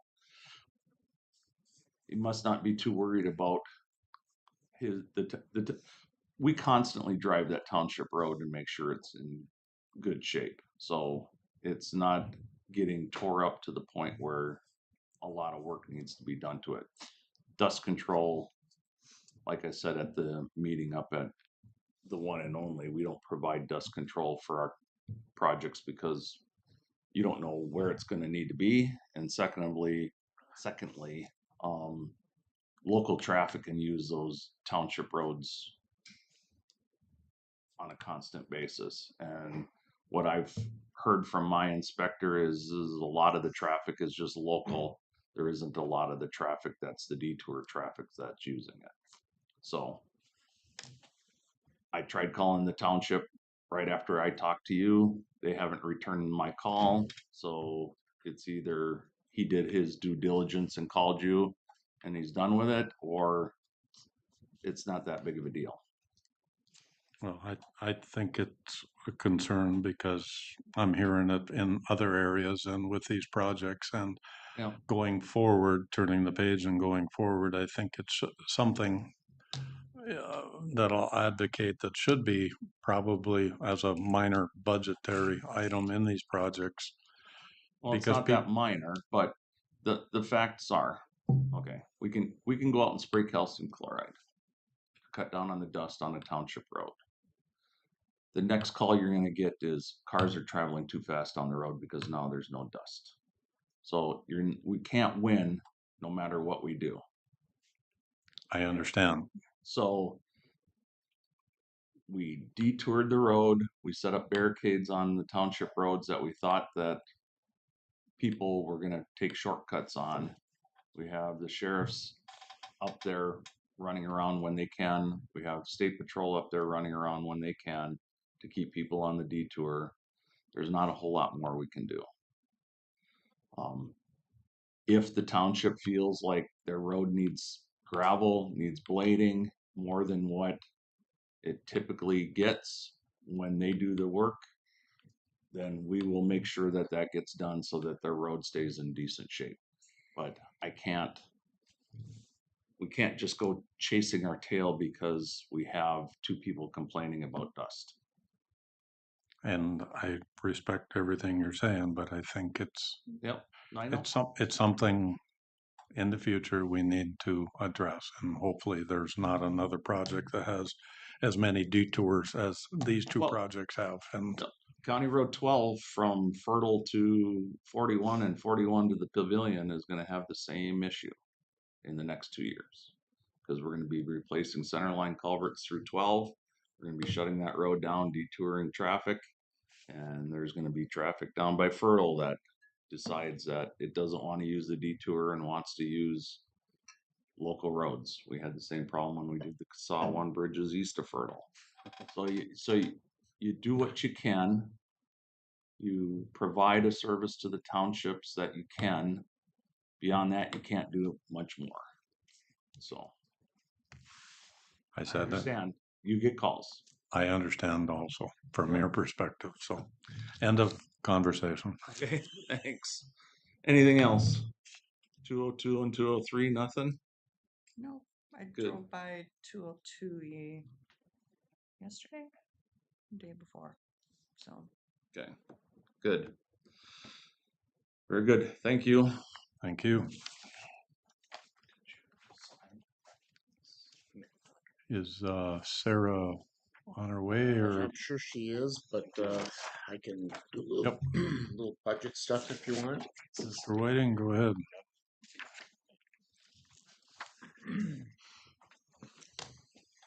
This probably won't take too long. Usually I do this about this time of year with regards to the budget. Now I'm gonna have to figure out where I'm at.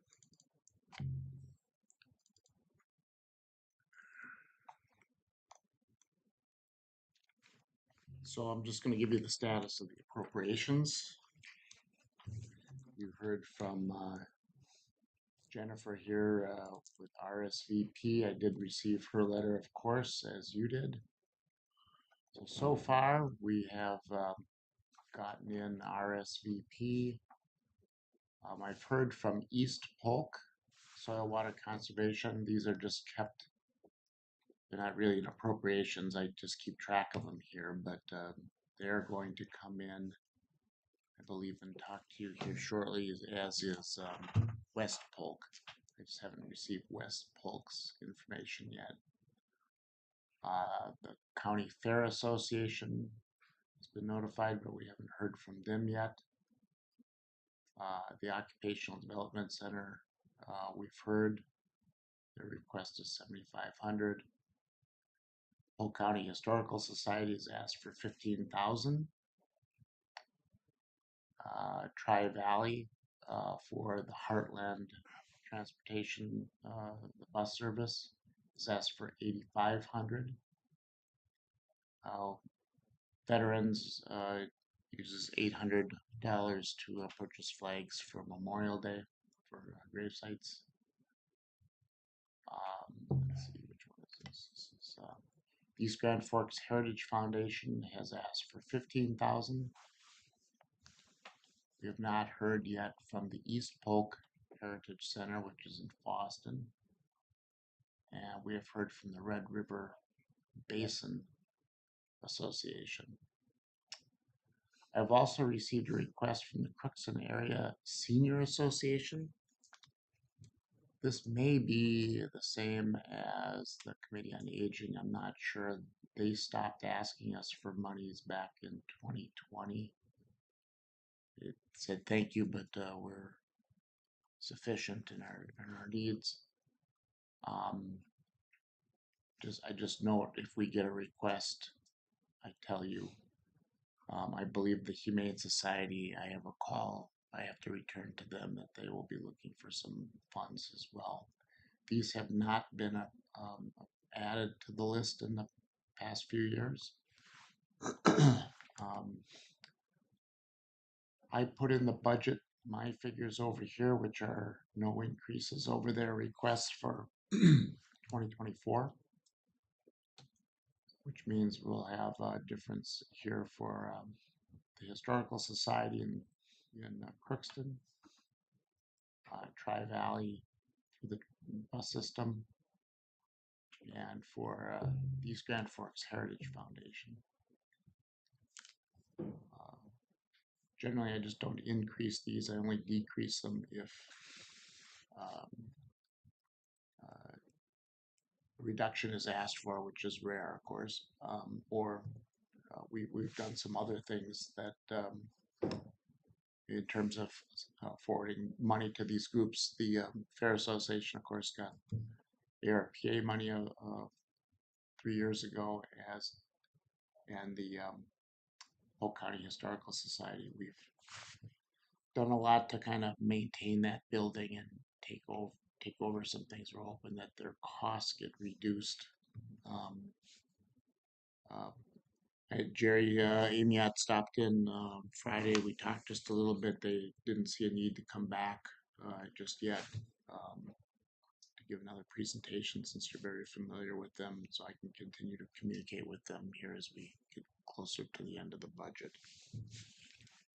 I also kind of note here that we get the other groups that have a levy contribution or a direct levy themselves. Laurel has been doing a steady increase, so their amount for 2025 will be $305,000. And the Northwest Regional Development Corporation, I guess I can't remember where I got this number, but they have a levy that we put on the tax statements for them. So those are happening as well. The regional HRA will be coming in at some point here too to talk to you about what they're doing. They're pretty active. So just kind of giving you the heads up on what's showing up. I know I manage this, but basically I defer to you on what the final numbers are. If you take out the two soil conservation districts of this $186,000, just over 50 of it is for these other groups. So it's not a lot of money in the grand scheme of things, but it does have an impact on the levy. The soil water monies, is that part of the discussion we had the last meeting, or is this different pots of money? It's a little bit of the discussion that we had at the last meeting. They receive they receive a county contribution and a DNR contribution, I believe. There's state funding for the block that I found out. That comes to us and goes directly to them. That's what they were looking for. Yep. The block funding, which I wasn't aware of. I was just aware of the county match, which they haven't requested anything for them. Yeah, in Rachel's budget that she gave me, it's the 43,120. It's the same number as 2024. But that her request of 43,120 is strictly the county's money. That's not part of the block right money. And we are required, I believe, to contribute a minimum amount of some sort. Then I'm trying to remember, is it the block grant or is it the county's money that we do the match? We use our funds for the match. Let's see, there's 3 or 4 different ones that they have come through.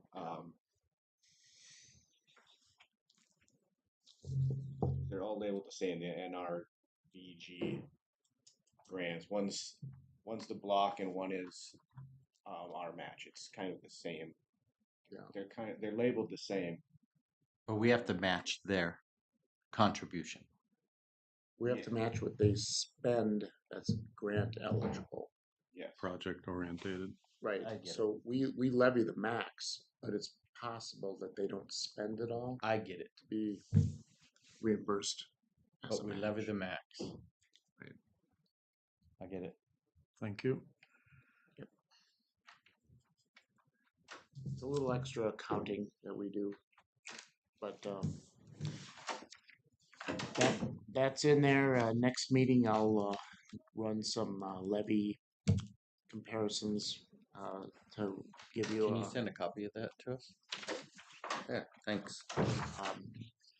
Give you some ideas what 2, 3, 4% levy changes mean for 2025, and because next month, which now is only a few meetings away, you set the preliminary levy. Right.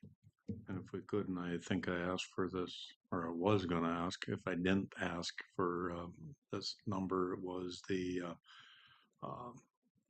projected 25 assessed values in 5 different categories, I think. we saw a year ago in the budget analysis. Okay, why don't you and I talk after the meeting and make sure I understand what you're looking for and Yeah. get it to you. Okay, thank you. Okay? Anything else? Any questions for Mr. Whiting?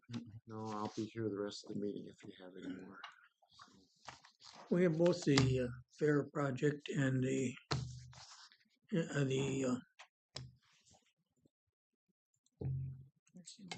what's the other one? Nursing home.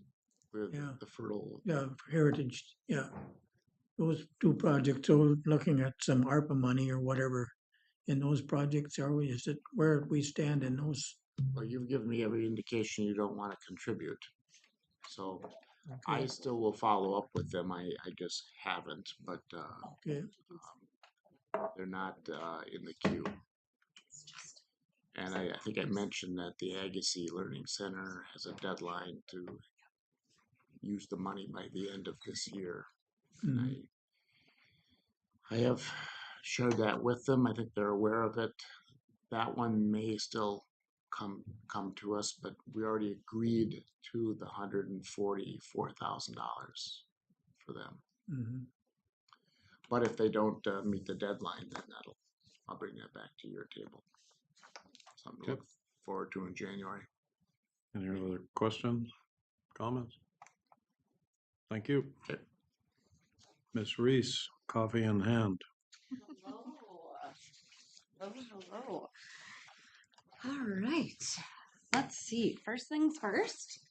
We have annually we have present in the Intercounty Community Council Head Start contract. That is a mouthful. And this is a service contract where we provide a registered nurse and a nutrition consultant.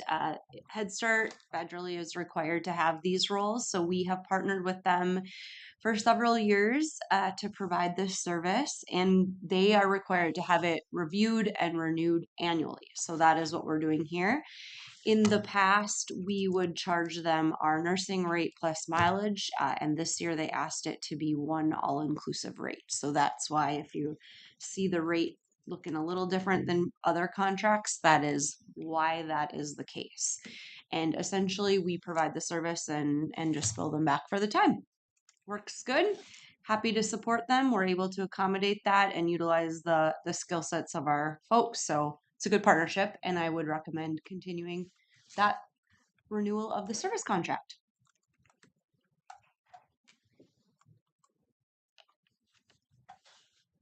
A motion,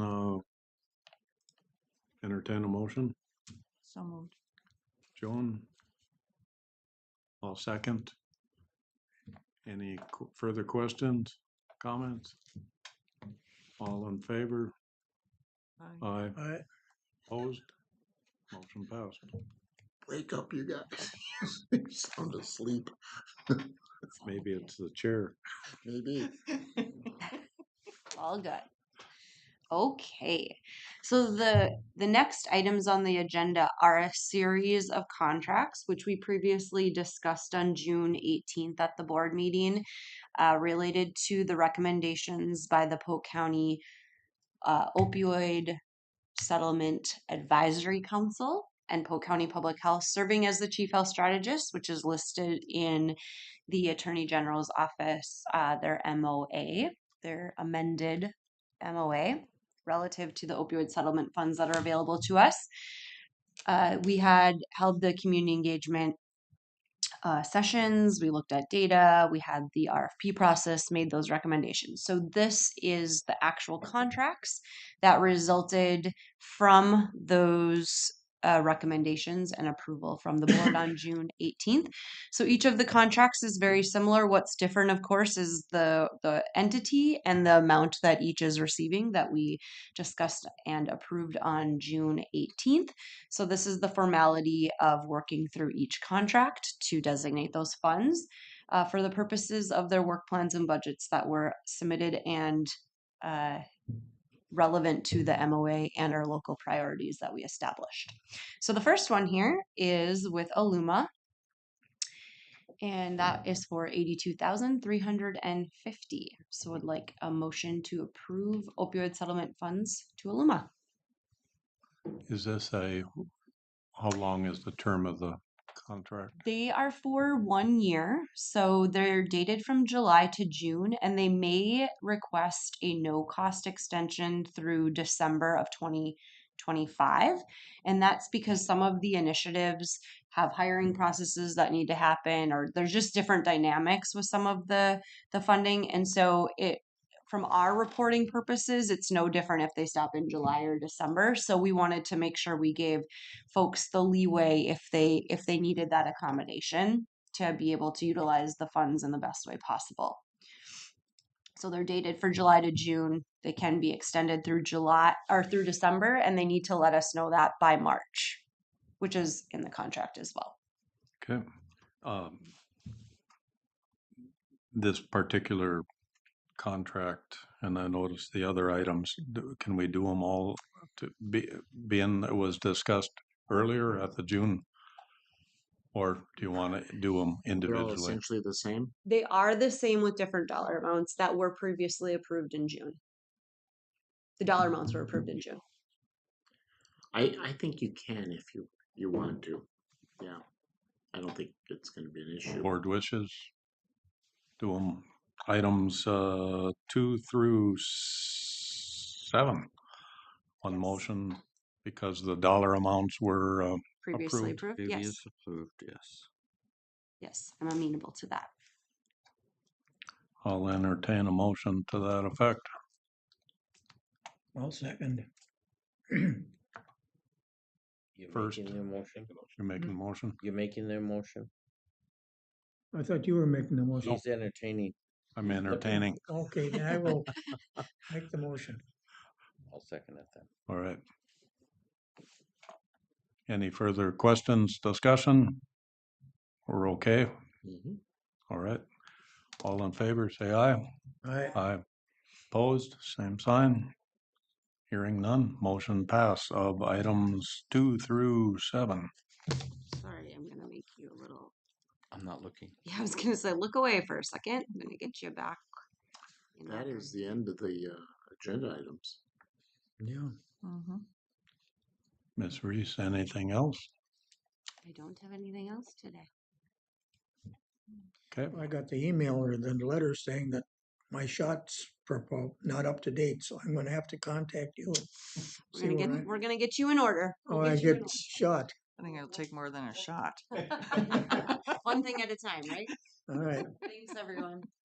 Mr. Whiting, anything for the good of the order? Not unless you have more questions I about just want to budget. make one comment Oh.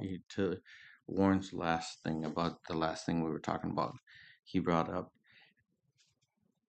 you made the comment that it was your direction that we weren't going to address anymore. The ARPA funds weren't going to go. Yes, that was the consensus, but I don't think Warren and I were of that consensus. Just so that we're fully aware Okay. that the board did agree that we were not going to give any funds, but I don't think I wasn't on that board, and I don't know if Warren is. I think that's why he brought it up again. Just making that clear. And everybody got a copy of the email that was sent out, the percentages of what we consumed internally and what we allocated out. Yeah. So when I say consensus, I don't mean you all agreed. I mean Yes. that you That's didn't. what it went to that, you're right. You did not vote, but it was understood. Understood that we by weren't gonna me. go any further, yes. Mhm. So, Just wanted to make it clear. okay, It's also why I never stop bringing you the requests that come up, even Bingo. though. Thank you. we'll discuss at a later date. Anything else? Oh, Call good, thanks. motion to adjourn.